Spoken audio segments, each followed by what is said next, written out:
What's up, guys? This is my aggro green deck. Somebody actually posted the exact same list over on No Goblins Allowed. I forget who it was a while back.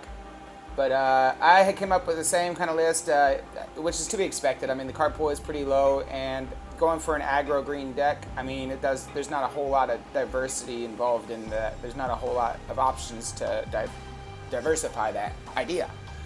So, without further ado, let's take a look inside. So, as a green aggro deck, obviously we're going to have a low land count in comparison to other types of decks. So I run 19 lands. And going into the cards, if you notice the curve here, we have 19 1 cost, 19 2 cost, and just 3 3 costs, and nothing else. So, when you're going with the green aggro plan, it basically incorporates really small creatures, flooding the board with them, and pounding out large pump spells. So we have 3 Primal Bellows. It costs 1 for an instant speed. Target creature gets +1/+1 until end of turn for each forest you control. This is one of the cards that make this deck possible. And it's easily include all 3. Elvish Pioneer. There's not a whole lot of better options, so we go with it. 1 cost, 1 forest, 1/1. When Elvish Pioneer enters the battlefield, you may put a basic land card from your hand onto the battlefield tapped. So that ability doesn't really help that much here in the aggro game plan, but it's okay. It's helpful sometimes. But it's mainly here more for like another 1/1 body. Spire Tracer, we have 4 of them. It's a 1 cost, 1 forest, 1/1. Spire Tracer can't be blocked except by creatures with flying or reach.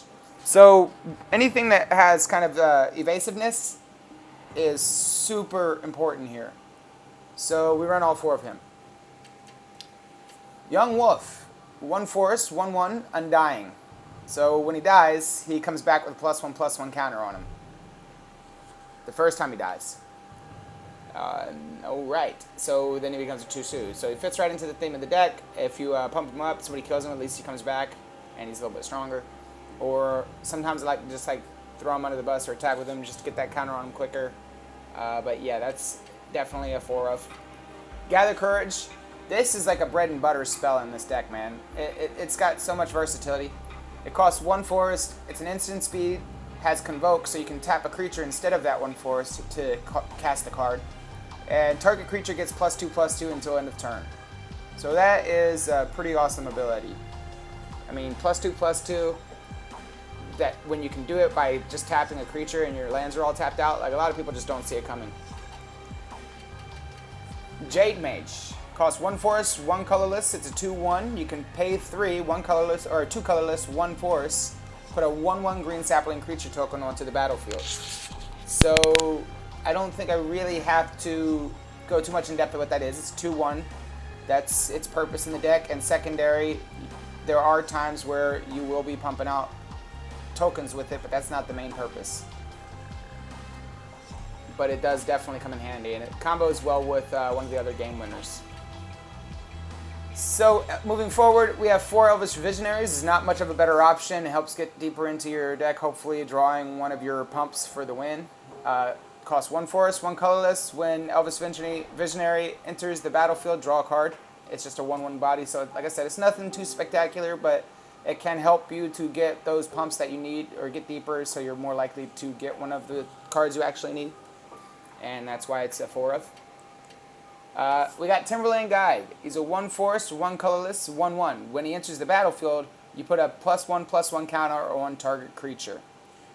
So he goes really well with this chick here, with the next card here, Wandering Wolf. All 4 of them are in there. It's 1 forest, 1 colorless, 2/1 body. Creatures with power less than Wandering Wolf's power can't block it. So there are never times where you can pump them up, make them unblockable, and you can do that like before attacking if you think it's a safe move to do. Or you can just swing in, and anything that's a 1 power isn't going to be able to block them. So he's got a little bit of evasiveness, so he deserves a spot in the deck. Next, we have 4 Titanic Growth. 1 forest, 1 colorless, instant speed. Target creature gets +4/+4 until end of turn. This is one of the decks or one of the cards that allow this deck to work. It is a pretty good pump. We have both of the Elder of Laurels. It's 1 forest, 2 colorless. Target creature gets +X/+X until end of turn, where X is the number of creatures you control. So basically, when you're building this deck, you can either run the Elder of Laurels, or you can run, or the other option at that 3-cost spot is, where's that? Where is that? Where is that? Where is it? Where are you?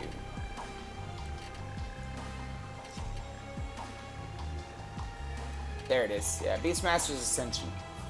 So you could run this in place of the other one, and it'd probably work out good too. But I choose Laurels. I choose the Elder over it simply because it's another creature. So it's 2 more creatures into the deck, and we need creatures to pump. Pumps are useless by themselves. So I like the addition of the 2 extra bodies. And he still has a pretty nice ability that does come in handy sometimes. So that is why I run him instead of the Beastmaster's Ascension, just because Beastmaster's Ascension it's too gimmicky. You gotta have 7 creatures in order to use it to the win. And there are just going to be times where you're not going to have 7 creatures, and it's just going to sit around in your hand. Whereas I'd rather have this guy out there as another creature, another potential possibility to throw a pump at. Or pump something else, if it manages to stick on the board. Hall of Triumph, I run one of it. It's 3 colorless. As Hall of Triumph enters the battlefield, choose the color. Creatures you control of the chosen color get +1/+1. It's pretty self-explanatory. I don't think I really need to explain it, but you're always going to pick green, and all of your creatures get +1/+1. So it fits right into the deck. And that is Primal Growth. That is the Primal Growth build. So, in the next episodes to come with this deck, we will have some gameplay footage where you see it in action. I think that at the current state of the meta, this deck can perform pretty well. There is a whole lot of control decks running around, a whole lot of mid-range types of decks. So, especially now more than ever, aggro decks really stand a even stronger chance right now, just because it's retarded how slow the meta seems to be at this present time, as Magic 2015 is coming to an end. And yeah, I hope you enjoyed. Definitely like, share, subscribe, comment. Let me know what your thoughts, opinions are, and I'll see you in the next video.